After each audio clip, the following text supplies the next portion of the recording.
Nila ng sabay-sabay, "Opo, Ginoo," na may puno ng determinasyon ang mga boses. Nagningning ang mga mata ni Jin Sohan sa matinding pagnanasa, matutamba ang baliklan ngayong gabi. Nalito si Tenino, pero sabi mo bukas ng tanghali. Ngumisi si Jin Sohan, ngayong gabi, lalaban tayo bilang mga unorthodox na mandirigma. Asahan nga, sinugod ni na Jin Sohan at ng kanyang mga mandirigma ang baliklan ng walang babala. Ang mga bantay sa pasukan, abala sa pag-aayos ng mga nasirang pinto, ay hindi nakapaghanda. Agad na pinabagsak ni Jin Sohan ang mga ito. Tumayo siya sa harap ng mga pinto at nagdeklara, "Ang gagawin natin ngayong gabi ay magiging babala sa buong Orthodox faction." Pagkatapos nito, walang sino man sadyang ang mangangahas na isipin na magpapakita ako ng awa kung sila'y magkakamali laban sa akin. Ang kanyang mga mandirigma ay tumango, buo ang loob. Pinangunahan ni Jin Sohan ang kanyang mga tauhan papasok sa tirahan. Ang mga tauhan ng Bali Clan ay nagulat sa biglaang paglusob. "Sino kayo para pumasok dito?" sigaw ng isa sa kanila. Kalmadong binuksan ni Jin Sohan ang kanyang metal na pamaypay at hamaypan, naglabas ng ulap ng lason. Ang mga tauhan ng Bali Clan ay umubo at natamba ng isa-isa. Habang lumalalim sila sa kuta, hinarap nila ang mas maraming tauhan. "Sino sila?" tanong ng isang gwardya. "Si Jin Sohan," sagot ng isang takot na tauhan. Naghanda ang mga mandirigma ng Bali Clan, ngunit walang awang pinatay sila ng mga tauhan ni Jin Sohan. "Wala kang karapatang banggitin ang pangalan niya gamit ang iyong maruming bibig," galit na sabi ni Song Junggo. Habang palapit si Jin Sohan sa silid ng Fist King, naglakad siya sa ibabaw ng mga dagwang bangkay, malamig at determinado ang ekspresyon. Ang Fist King, na nakaupo sa loob ng shrine, ay nakatingin sa pares ng mga puting guwantes. Iniisip niya, akala ko sinunog ang ibang gusali, pero buo pa ang mga prize shrines. Mukhang may moralidad pa rin siya kahit papaano. Pero isa pa rin siyang unorthodox na basura, hindi ba? Biglang sumigaw mula sa labas, "May mga kalaban." Pigilan sila. Dinurog ng Fist King ang kanyang mga kamao at ibinulong, "Jin Sohan, sabi mo bukas tayo maglalaban. Isa na naman ba itong daye mo?" Hinubad niya ang kanyang handguards at sinuot ang mga puting guwantes, matigas ang mukha sa seryosong determinasyon. "Sige, tapusin na natin ito." Lumabas ang Fist King, tinitingnan ang kaguluhan. Ang kanyang mga tauhan ay patay o malapit ng mamatay, ang dugo ay bumaha sa lupa, at si Jin Sohan ay nababalot ng dugo. "Akala ko gusto mo ng patas na laban, tayong dalawa lang?" Napangisi ang Fist King, "Alam ko na. Ang mga unorthodox na bastardo ay walang moral." Nakaharap si Jin Sohan habang pinupunasan ng dugo sa kanyang mukha. "Fist King," wika niya, "akala ko magmumuni-muni ka sa iyong kayabangan kapag nakita mo kung paano winasak ang iyong lugar. Pero sa itsura mo ngayon, kitang-kita kong hindi." Itinaas ni Jin Sohan ang kanyang mga kamay at sinabi, "Tingnan mo ang lahat ng dugong ito. Pinatay ko ang iyong mga tauhan, at ano ang ginagawa mo habang nangyayari yun?" Walang imik, nag-ipon ng dilaw na enerhiya sa kanyang kamao si Fist King, higit na mas malakas kaysa anumang atake na kanyang ipinamalas dati. Ibinato niya ang enerhiya kay Jin Sohan, na mabilis na umiwas, ngunit dama pa rin niya ang lakas ng pagsabog. Ang epekto nito ay nagpalipad ng mga debris at nagpaungol sa hangin. Mabilis na lumapit si Fist King, nagpakawala ng sunod-sunod na mga atake. Samalag at sumagot ng mga kontra si Jin Sohan sa gitna ng malakas na hangin. Nahawakan ni Jin Sohan ang palad ni Fist King, determinado siyang harapin ito ng direkta. "Gusto mong maglaban ng panloob na enerhiya laban sa akin?" naisip ni Jin Sohan habang nagtititigan sila ng Fist King.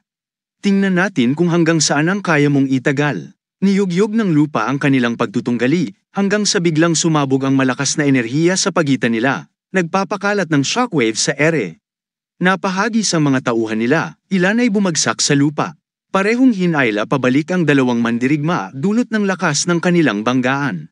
Hindi na nag-aksaya ng oras si Fist King at agad na nagpaputok ng mga bola ang enerhiya kay Jin Sohan. Sa bilis ng kanyang mga reflex, hinarang din ni Jin Sohan at kinontra ang bawat atake gamit ang sarili niyang enerhiya. Si Tan, na nanunood sa matinding laban, ay nag-isip, paano niya natatagalan ng ganito katagal laban kay Fist King sa isang santukan? Nainis si Fist King sa pagpupursigi ni Jin Sohan, "Nangangahas ka ba talagang labanan ako ng santukan?" Inis na tanong nito. Habang patuloy na umiwas, sumagot si Jin Sohan, "Kailangan ko ba ang iyong pahintulot para haminin ka?" Biglang napuno ng kuryenteng enerhiya ang katawan ni Fist King, nagpapakawala ng kanyang Divine Thunderstorm Palm na umalingaw sa larangan ng labanan at nagtapon kay Jin So-han pabalik. Habang hinahabol ang kanyang hininga, nag-isip si Jin So-han, Divine Thunderstorm Palm, ang sekreto niyang teknik. Ang Fist King, nililiwanagan ng dilaw na enerhiya, ay mabilis na lumapit, naglalayo ng isang malupit na suntok kay Jin So-han. Tumama ang makapangyarihang suntok sa dibdib ni Jin So-han na nagpahagi sa kanya. Bago pa man makabawi si Jin So-han, muling umatake si Fist King, ngunit nasalag ni Jin So-han gamit ang kanyang kamay.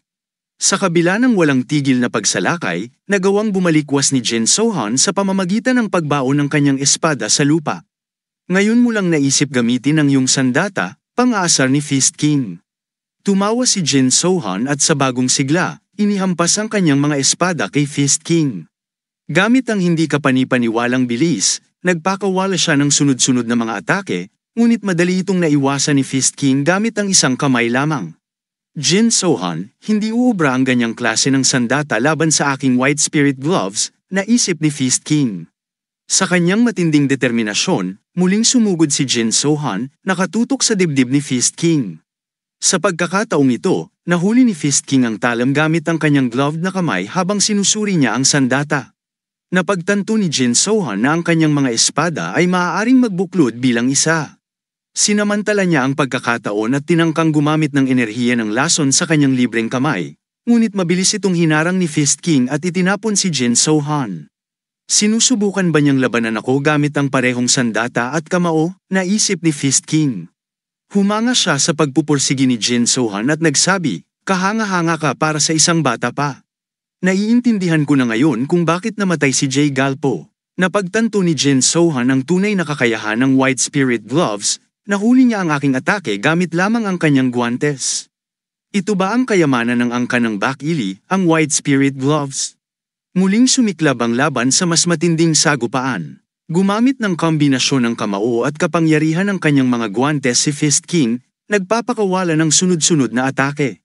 Laban sa lahat ng kanyang makakaya, sumagot si Jin So-han. Sa isang mapagpasyang sandali, nahuli ni Fist King ang espada ni Jin So-han at idineklara na huli na kita. Ngunit gamit ang lahat ng kanyang natitirang lakas, nagpakawala ng isang malakas na enerhiya si Jin So-han.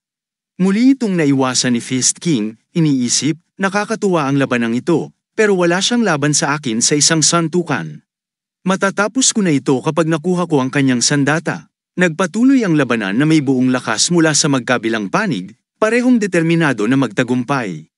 Nagpakawala ng sunod-sunod na enerhiya si Fist King, bawat isa ay naglalayong paluhurin si Jin So-han.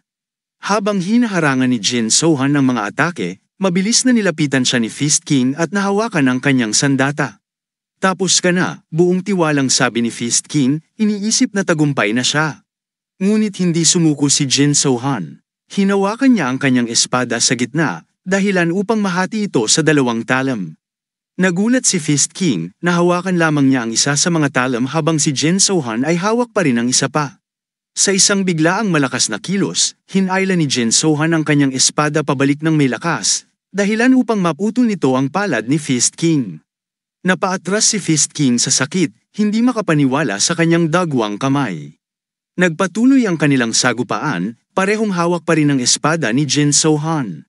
Hinayla ni Fist King ang espada papunta sa kanya habang nagpapakawala ng dilaw na enerhiya at idineklarang, tapos ka na. Ngunit naiwasan ito ni Jin So-han at gumuhit siya ng hiwa sa dibdib ni Fist King. Galit na galit si Fist King, sumiklab muli ng atake. You little, galit na sigaw niya habang paulit-ulit na sumusuntok. Subalit, bihasang umiwas si Jin So-han sa bawat suntok, nag-iiwan ng hiwa sa dibdib ni Fist King sa bawat pag-iwas. Lalong nadismaya at nagalit si Fist King, ipinuhunan ng lahat ng kanyang lakas sa bawat atake, ngunit patuloy pa ring nakakaiwas si Jin So-han. Naisip ni Fist King, ang lason ay kumakalat na. Tiyak na gawa ito ng isang Venom Demon. At kung totoo yun, hindi na ako magtatagal. Nilakasan pa ang kanyang enerhiya, nagpapas siyang kailangan niyang tapusin ang laban sa isang ultimate attack. Napansin ni Jin So-han ang determinasyon ni Fist King. Isa siyang tunay na martial artist, naisip niya. Kahit na kumakalat na ang lason sa kanyang katawan, nakaplano pa rin siyang maglunsad ng huling atake imbes na pagalingin ang sarili. Ipinun ni Fist King ang lahat ng kanyang natitirang lakas, itinulak ang kanyang mga paa sa lupa nang may napakalakas na puwersa hanggang sa mag-crack ang lupa sa ilalim niya. Si Fist King ay lumundag patungo kay Jin So-han, nagpapakawala ng isang napakalakas na atake. Si Jin So-han ay kinailangang ipirmi ang kanyang mga paa sa lupa upang hindi matamba. Bahagyang umatras si Jin, ngunit agad na nagtutok ng lahat ng kanyang enerhiya. Pinapasok ang lason-infused na kapangyarihan sa kanyang kamao. Nang magtagpo ang kanilang mga kamao, isang malakas na pagsabog ng enerhiya ang naganap, nagpapadala ng mga alon ng shockwave sa buong paligid. Ang mga gusali malapit sa kanila ay yumanig, at ang ilan ay gumuho. Ang tunog ng banggaan ay narinig sa malayo. Naisip ni Jin So-han, isang pagsabog mula lang sa banggaan ng aming mga kamao. Hindi ko alam na posible yun.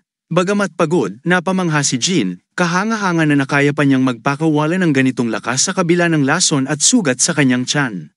Si Fist King, nakaupo na sa lupa, ay napaisip, talaga bang natalo ako? Lumapit si Jin So-han at naupo sa tabi niya. At least, hinarap mo ang huling atake nang hindi iniwasan, sabi ni Fist King. Tumugon si Jin So-han, well, iyon na ang huling atake ng Fist King. Mahinang ngumiti si Fist King, oo, nakipaglaban ako ng walang pagsisisi dahil sa'yo. Tumango si Jin So-han, pareho tayo. Pagkatapos, tinanong ni Jin, sino ang especially iya sa aking panig? Sumagot si Fist King, wala. Nagkataon lang na nalaman ko ang impormasyon na nagtitipon ng iyong puwersa, kaya inatake ko. Gusto ko ring puksain ang mga unorthodox forces ng Sichuan. Matapos noon, pupunta sana ako sa Shanghai para ipaghiganti si Jay Galpo. Ano man ang mangyari, nakatakda tayong maglaban. Tinanong ni Jin So-han, malapit ka ba kay Patriarch Jay Galpo?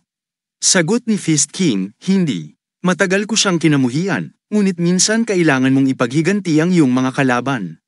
Sumang-ayon si Jin So-han, naiintindihan ko. Inabot ni Fist King ang kanyang mga guwantes at sinabi, tanggapin mo ito. Nagtanong si Jin So-han, mukhang mahalaga ito sa'yo. Bakit mo ibibigay sa akin? Ipinaliwanag ni Fist King, ibinibigay ko ito para ipaalala sa'yo na hindi ka dapat magpapatalo kaninuman mula ngayon. Dahil natalo mo ako, ngumiti si Jin So-han, tatanggapin ko ito. Nang samuka ng dugo si Fist King, nagbigay siya ng payo, isaisip mo yan, Jin So-han, kahit pa ang kalaban mo ay unorthodox o orthodox. Tumayo si Jin So-han, hindi ako matatalo, ang kanyang pangako. Kasabay ng huling hininga ni Fist King, pumanaw siya. Nakita ng mga tauhan ni Jin So-han ang tagumpay at nagbulungan, natalo niya ang hari. Ang leader ng alyansa, ibinigay ni Jin So-han ang utos, bumalik na tayo. Lahat sila ay yumuko at sumagot, opo, leader ng alyansa. Samantala, sa mataas na bundok, si Gua ay masidhing nagsasanay. Nakatayo sa harap ng isang bato, naisip niya, dahil sa matinding pagsasanay, napuno ng lakas ang aking katawan. Ang lakas ng aking kamao ngayon ay nagpapamangha sa akin. Marahil, kaya ko na ginawa ni Gua ang kanyang kamao at sinubukang suntukin ang bato, ngunit sumigaw siya sa sakit.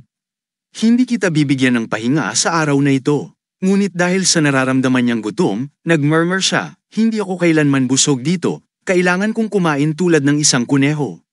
Bigla niyang napansin ang isang bagay na kumikilos sa kanyang paningin. Wait, ano yun? Isang hayop? Nakita niya ang isang nilalang na tumatalon-talon at naisip, ito na ba ang pagkakataon kong magkaroon ng barbecue? Tumakbo siya patungo sa hayop na lumabas na isang pusa. Nagatubili siya, nag-iisip, isang pusa? Hindi ko kayang kumain ng pusa. Nagsimula nang tumakbo ang pusa, ipinapakita ang kahanga-hangang liksi. Humanga si Guse sa mga galaw nito, naisip, napakagandang mga galaw niyan, pero hindi na ako katulad ng dati. Ipapakita ko sa iyo kung ano ang kaya ko. Sinimulan niyang habulin ang pusa, tumatalon sa mga puno ng may liksi, na nag-iisip, kasing nimble ko na parang tigre. Gayunpaman, nagkamali siya sa pagkalkula ng isang talon at nahulog sa isang butas na puno ng tubig, sumisigaw habang siya ay bumagsak. Lumitaw siya mula sa tubig at nag-isip, shit, akala ko patay na ako. Sa harap niya ay nakatayo ang isang matandang lalaki na may mahabang puting buhok, nakasuot ng puting robe, at ang pusa ay nakaupo sa kanyang balikat. Ang matandang lalaki ay mukhang katamtamang edad, ngunit may puting buhok at puting balbas. Naisip ni Gusa, wow, sino kaya ito? Tignan mo siya, mukhang isa siyang nakatagong eksperto. Nagsalita ang matandang lalaki, sino ka? Naisip ni Gusa, siya ba ay talagang isang napakamatulunging expert na martial artist na nahiwalay sa lipunan? Sumagot siya, ako si Gusa. Tumugon ang matandang lalaki, naiintindihan ko. Mukhang tadhana ito. Naisip ni Gusa, tadhana? Wait, ang sitwasyong ito, isang martial artist na nahulog mula sa bangin at nakatagpo ng isang eksperto na nagtatapos sa pag-eensayo sa kanya. Narinig ko na ang ganitong kwento sa buong buhay ko. Nagpatuloy ang matandang lalaki, kung tawagin mo itong tadhana, ikaw ba ay mula sa Jianggu? Tumango si Gusa, oo, pero paano ako makakalabas dito? Tumingala ang matandang lalaki sa butas na pinagtalunan ni Gua at sinabi, mula sa kinaroroonan mo. Tumingala si Gusa at napagtanto niyang na-stuck siya. Tumawa ang matandang lalaki, mahirap yan gamit ang karamihan sa mga Qigong techniques. Saan mo gustong umakyat mula sa lugar na ito? Tinanong ni Gusa, alam mo ba ang High Peak Mountain Man? Tumugon ang matandang lalaki, oo, alam ko. Ipinaliwanag ni Gusa, nagsasanay ako ng martial arts mula sa kanya. Kung malaman niyang nawala ako, baka isipin niyang tumakas ako. Nag-aalala ako na baka madismaya siya sa akin. Naisip ng matandang lalaki, oh talaga. Iyan ba ang dahilan kung bakit palagi kang tumatakbo? Umiubo siya at sinabi, dapat abala ang High Peak Mountain Man sa pagsasanay. Bakit hindi mo subukan ang aking sariling martial arts bago ka umalis? Si Gusa, na naging mausisa ngunit maingat, ay nagtanong, Ginoo, ayaw kong maging bastos. Pero kung ikaw ay makikipaglaban sa High Peak Mountain Man, mananalo ka ba? Nagulat ang matandang lalaki sa tiwala ni Gua. Ano? Pinilit ni Gusa. Sino ang mananalo sa laban? Ang kawalan ng sagot ng matandang lalaki ay tila may ibig sabihin. Umiubo ang matanda ng galit at sinabi, hindi mahalaga kung sino ang mananalo. Ang mahalaga ay ang pagtingin. Hindi nag-alala si Gusa at naisip, wait, itong bastardo. Pagkatapos ay nagpatuloy siya, sino ang mas tapat? Nag-shrug si Gusa, sige, anuman. Ang matandang lalaki, na may hawak na mahabang patpat na kahoy, ay nag-isip na may inis, bobo. Si Gusa ay bumantong hininga, paano ako makakalabas dito? Naisip ng matandang lalaki, nararamdaman ko to palagi, ngunit ang mukha niya ay tila gustong sampilan. Hindi rin nakakatulong ang kanyang ugali. Gusto kong patayin siya, isang napakahirap na kalaban, ngunit sa ibang paraan kumpara kay Jin Sohn. Samantala, sa Sichuan, ang Tang Clan, si Tang Yuab, ang Poison Dragon, ay nakaupo sa kanyang trono. Agad na nagulat ang isang katulong, Ginoo, hindi natin maaring hayaan si Jin Sohn na makaalis ng ganito. Pinatay niya ang Fist King at ibinagsak ang Baek Ili Clan. Dagdag pa ng isa, sino ang nakakaalam kung ituturo niya ang kanyang espada sa atin sa susunod? Sumang-ayon si Tang Yuchen, pinatay na ni Jin Sohn ang mga dakilang demonyo, ang Sex Demons, at ang Berserk Demon. Siyempre, pareho sina Jay Galpo at Baek Ili Perfection ay patay din sa kanyang kamay. Pero sa pagkakaalam ko, ito ay may dahilan. Bukod dito, sinasabing tinulungan siya ng Zangan Sect at ng Mount Ho Sect nang siya ay nakikipaglaban sa White Heaven Demonic Cult. Kung si Jin Sohn ay isang masamang tao, hindi siya tutulungan ng dalawang yon. Isinasaalang-alang ito ni Tang Yuab, totoo yan. Ang dalawang yun ay hindi kailanman tutulong sa isang masamang tao. Nagpatuloy si Tang Yuchen, tama, pinatay din ni Jin Sohn ang mga kahalili namin sa White Heaven Demonic Cult at ginawang mortal na kaaway ang mga ito. Naniniwala akong dapat tayong makipag-alyansa kay Jin Sohn. Isang katulong ang nagprotesta, ano? Paano mo nasabing makipag-alyansa sa isang tao na katulad niya? Nagbigay ng rason si Tang Yuchen, kung makikipag-alyansa tayo sa kanya, dapat maging matatag ang Shangyi at Sichuan ng sabay. Pagkatapos, magkakaroon tayo ng paraan upang pabagsakin ang demonic faction sa Jiangnan, pati na rin ang Habi. Sa palagay mo ba ay tama na magkaroon ng isang tao na katulad niya bilang ating kaaway?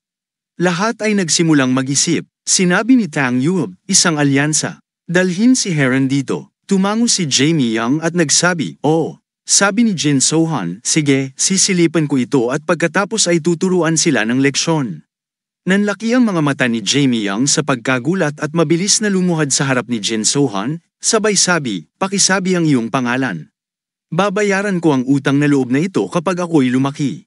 Umupo rin si Jin Sohan sa lupa at nagsabi, tumayo ka. Wala pa akong ginagawa sa pinapakiusap mo, sabi ni Jamie Young, pero malakas ka.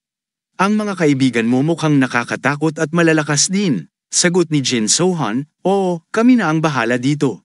Ang lola mo lang ba ang tanging pamilya mo? Sabi ni Jamie Young, oo. Tinapat ni Jin So-han ang ulo ni Jamie Young at nagsabi, dapat mo siyang alagaan ng mabuti. Mamuhay ka ng maayos kasama ang iyong lola, at sa hinaharap, kapag nag-iisa ka na, hanapin mo si Jin So-han ng tiyon. Nagsimulang mangilid ang luha sa mga mata ni Jamie Young. Lumuluhod siyang muli at nagsasabing, salamat po.